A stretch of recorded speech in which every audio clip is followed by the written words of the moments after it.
जी बिस्मिल्लाहिर्रहमानिर्रहीम, अस्सलामु अलैकुम वरहमतुल्लाहि वबरकातुहू। मेरा नाम है डॉक्टर मोहम्मद मुज़म्मिल हसन। एक नए सेशन के साथ आपकी खिदमत में हाज़िर हैं। एक केस हमारे पास मौजूद है इस वक्त। ये जैसे ही सर्दी का आगाज़ होता है तो ये केसेस आपको देखने में काफ़ी सारे मिलते हैं। मेरे कई सारे डॉक्टर भाई तो इस केस को देख के ही समझ गए होंगे, तो मैं अपने फार्मर्स को भी बताना चाहता हूँ। ये देखें, जानवर है आपके सामने खड़ा है, काफ़ी कमज़ोर हो चुका है और इसकी शक्ल देख के लग रहा है कि इसको जो है कोई मसला है। याद रखिएगा, जब भी कभी जानवर के ऐसे बाल खड़े आपको नज़र आएँ, जैसे इसके बाल ये खड़े हुए हैं, तो मेरे एक्सपीरियंस में वो जानवर 80 से 90% उसका जो मैदा है वो ठीक नहीं होता और उसको जो ज़रूर जो है वो पेचिश लगे होते हैं। दूसरी चीज़ ज़रा पास लेके आइएगा, अगर आप गौर से दिखा सकें, इसके ये मुंह के नीचे, ये कहती है मैंने वीडियो नहीं बनवानी तरफ यह है, इसके मुंह के गले के नीचे ये पानी सा भरा हुआ है, बिल्कुल पानी भरा हुआ है। ये देखें, ये जगह जो है ये वाली, ठीक है, ये आपको नज़र आ रहा होगा, काफ़ी ज़्यादा नीचे पानी भरा हुआ है। इसको मोक लगी हुई है। जानवर जो है अभी इसका खाना पीना ठीक है, गुजारा कर रही है, कुछ दूध भी इसके नीचे मौजूद है, ठीक है जी। अभी थोड़ी एक्टिव भी है, तो ये टाइम है इसको पकड़ लिया जाए, इसका इलाज कर लिया जाए। ये बेसिकली मसला क्या है, इस मसले को हम लोग अपनी ज़ुबान में फैशियोलियासिस कहते हैं, बोवाइन फैशियोलियासिस कहते हैं। फैशियोला जो है ये एक पैरासाइट है। पैरासाइट को आप उर्दू में पता नहीं क्या कहते हैं, कीड़ा कह लें यहाँ पे, ठीक है, समझने के लिए। तो ये बेसिकली, ये आपने अमूमी तौर पे एक घोंघे का लफ्ज़ सुना होगा, जिसकी मैं अभी पिक्चर भी आपके साथ शेयर कर देता हूँ। तो ये जो पैरासाइट है, ये जो कीड़ा है, ये घोंघे के अंदर जाता है, फिर बाद में ये सब्ज़े के ज़रिए ये जानवर के मुंह से होता हुआ, जानवर के पेट से होता हुआ जानवर की अंतड़ियों में आ जाता है। अब ये जो कीड़ा है, ये जानवर की अंतड़ियों से, ये जो पैरासाइट है, ये अंतड़ियों के अंदर दाखिल होना शुरू हो जाता है और फिर उस अंतड़ियों के रास्ते जानवर के पेट में आ जाता है। गुस्सा इसको काफ़ी आता है। अच्छा, जब वो जानवर के पेट में आ जाता है तो पेट से होता होता फिर वो जानवर के जो उसका जानवर का जो जिगर है उस तक जाता है। तो इसको जो जानवरों में ज़्यादा मसला पाया जाता है फैशियोला का, वो फैशियोला हिपैटिका। हिपैटिका का मतलब है कि उसका ताल्लुक जो है वो जिगर के साथ है। अब वो जो कीड़ा है मुंह के ज़रिए होता होता मैदा, मैदे से अंतड़ियाँ, अंतड़ियाँ से पेट, पेट से जिगर में जाके ये अपनी कार्रवाई डालनी शुरू कर देता है। अब जिगर में कभी आपने कुर्बानी के वक्त देखा हो, जब जिगर को बाहर निकालते हैं तो जिगर में छोटी छोटी नालियाँ होती हैं, जिसको हम बाइल डक्ट्स कहते हैं, और एक थैली लटकी होती है जिसमें अब अजीब से कलर का पानी सा होता है, उसको हम गॉल ब्लैडर कहते हैं। तो यहाँ पे ये जो कीड़ा है, ये बेसिकली इस जो जिगर की तबाही निकालनी शुरू कर देता है। अब इससे कई सारे प्रॉब्लम और कई सारी परेशानियाँ जो है यहाँ पे देखने को आती हैं। होता क्या है, जानवर जो है वो कमज़ोर हो जाता है, जानवर का जो जानवर को मोक लग जाती है, जानवर को डायरिया का मसला बन जाता है।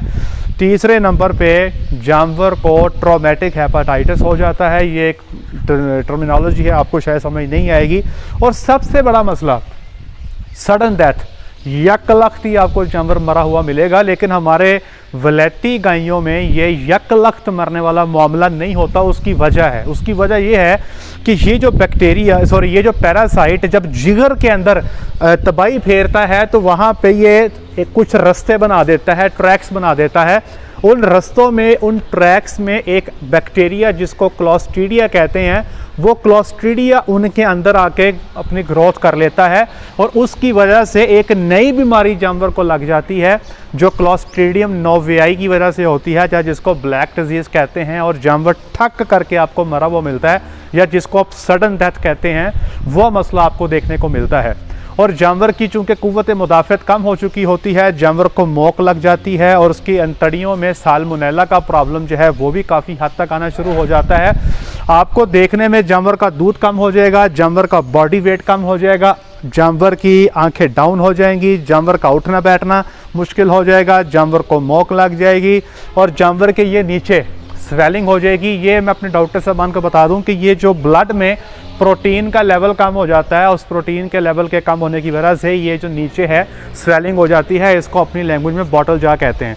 अब आपको इसको ट्रीटमेंट कैसे करना है, हमारे यहाँ जो ब्लैक लेग का मसला है, ब्लैक उसका वो इसलिए नहीं होता है क्योंकि हमने वैक्सीन की होती है क्लोस्ट्रीडिया की, इसलिए जानवर जो है उसको बर्दाश्त कर जाता है, लेकिन हमारा फार्मर जो है वो क्लोस्ट्रीडिया की वैक्सीन नहीं करता तो प्रॉब्लम रहती है। बेटे ये मेडिसिन लेकर आइएगा। अब इसको आपने ट्रीटमेंट कैसे करना है, इसको आपने चलाना कैसे है, किस तरह से इसको ठीक करना है। इस पैरासाइट के लिए बहुत सारी दवाइयाँ अवेलेबल हैं, ये मेरे पास इस वक्त ये अवेलेबल हैं। आप अपने डॉक्टर साहब से कंसल्ट करके किसी भी ब्रांड को इस्तेमाल कर सकते हो। तो साल्ट का नाम है नाइट्रोक्सिनल सोडियम, ये नाइट्रोक्सिनल सोडियम भी आप इस्तेमाल कर सकते हैं, अल्बेंडाजोल भी इस्तेमाल कर सकते हैं, ट्रिक्लाबेंडाजोल भी इस्तेमाल कर सकते हैं। तो इस वक्त मैं ये जॉइंट वेंचर में जा रहा हूँ, मैं इसको जो ट्रीटमेंट देने जा रहा हूँ, बेटे वो सिरिंज भी ले आओ, वो पड़ी हुई है। मैं इसको जो ट्रीटमेंट देने जा रहा हूँ जी, उसमें एक तो नाइट्रोक्सिनल जो है वो इसको मैं खाल के नीचे लगाऊंगा। ये लगता है जनाब तकरीबन 1.5 ml है 50 किलो के लिए, तो 3 cc हो गया 100 किलो के लिए। तो ये मैं इसको खाल के नीचे लगाने जा रहा हूँ, ठीक है जी। और याद रखिएगा ये वाला टीका जो है ना जी, ये जो नाइट्रोक्सिनल सोडियम है, ये आपने कभी भी 60 दिन के फ़र्क में 2 दफ़ा नहीं लगाना। अगर आज लग गया है तो नेक्स्ट टीका फिर आपका 2 महीने के बाद लगेगा, उससे पहले आपने इसको नहीं लगाना। बस ये एक हल्की सी एहतियात है, ये आपने कर लेनी है। तो ये खाल के नीचे टीका है और ये ट्रीटमेंट सारी आपने डॉक्टर साहब से करवानी है। लोग वीडियो सुन लेते हैं, खुद ट्रीटमेंट की उनको शहरी उठाती है, तो वो बाद में टीके सूझ जाते हैं, प्रॉब्लम बन जाती है। तो भाई इस चीज़ से अवॉइड करें। बेटे दवाइयाँ नीचे रख दो और इसको यहाँ से बेटे ऐसे पकड़ लो, ऐसे यहाँ से पकड़ लो, ताकि ये तंग ना करे हमें और हम इसको तंग हम ना करें, ये हमें तंग ना करे। इसको यहाँ से पकड़ लो ऐसे, ताकि इसका हम भी जो है ना इसका बंदोबस्त कर दें। हाँ, टांग भी उठाएगी, ज़ोर से पकड़ लो इसको।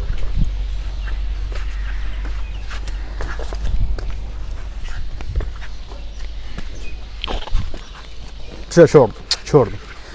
तो ये मैंने टीका इसको खाल के नीचे लगा दिया है। तो ये जो है बेसिकली जो पैरासाइट है ना, उसकी डिफरेंट स्टेजेस हैं। ये मेरे डॉक्टर साहबान जानते हैं, मैच्योर फॉर्म है, इमेच्योर फॉर्म है, उसकी स्टेज क्या है, लाइफ साइकिल में कौन सी चल रही है।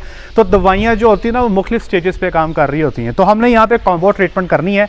ये मैंने दे दिया है, बेटे वो डब्बी ला के दीजिएगा। तो ये जो है अपना ये एक थंडर के नाम से बहुत सारे लोग इसको इस्तेमाल करते हैं। तो इसमें 3 चीज़ें हैं, ट्रिक्लाबेंडाजोल, आइवरमेक्टिन और अल्बेंडाजोल। तो मेरा टारगेट सिर्फ यहाँ पे ट्रिक्लाबेंडाजोल और अल्बेंडाजोल है, जो इस केस में मेरी मदद कर सकता है। तो बेटे वो लेकर आओ, इसको रबर लें। ये डिवर्मर है, एक किस्म का पैरासाइट्स के लिए आप डिवर्मर का इस्तेमाल करते हो। तो ये जनाब अली इसके अंदर अभी हम इसको देंगे। फिर आप जानवर का मुँह पकड़ लेते कि और बंदा पकड़ेगा?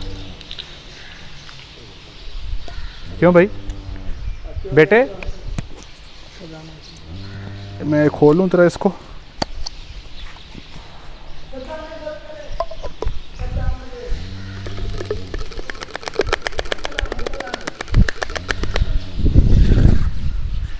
तो ये 2 प्रोंग्स अप्रोच है, जितना आप जानवर को 2-3 प्रोंग्स अप्रोच कर लें तो वो बेहतर होती है।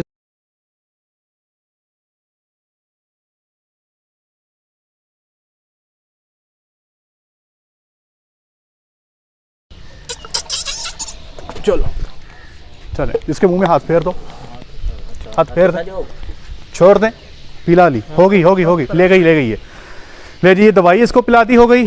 अच्छा अब इसको चूंकि डायरिया भी है, इसको मोक लगी हुई है, जैसे मैंने आपसे अर्ज़ की कि इस जानवर को मोक लग जाती, बेटे बकाया टीके लेके आओ, ठीक है जी।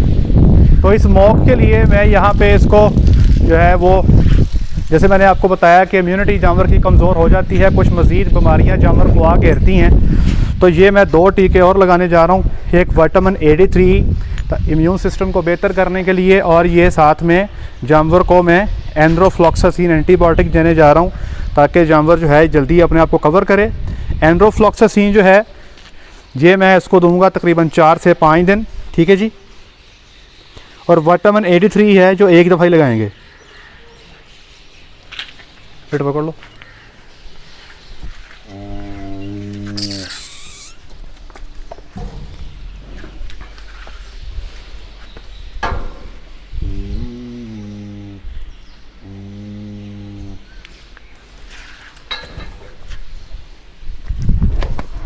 बस बेटे तो मुँह करो उसका।